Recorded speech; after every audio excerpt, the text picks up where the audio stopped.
واحد من عيال عمي شباب راح يزور واحد برضه من الجماعة، لكنه شايب كبير، رجل كبير يعني تجاوز 90 أو قرابة 90، مريض.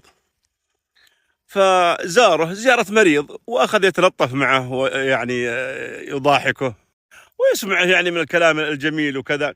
ومما يعني من ضمن ما قال له إن شاء الله يا عم نموت أنا وياك في يوم واحد، يعني قصده إني أنا شباب يعني بطول يعني، وأنت يعني إن شاء الله تلحقني تمشي معي يعني قدام.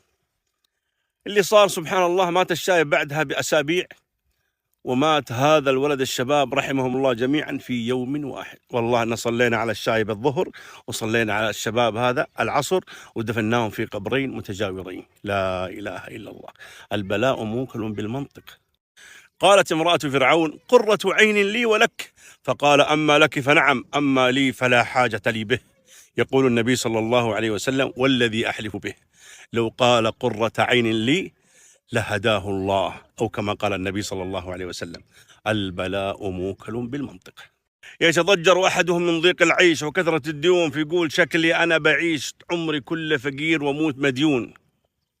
انتبه، البلاء موكل بالمنطق.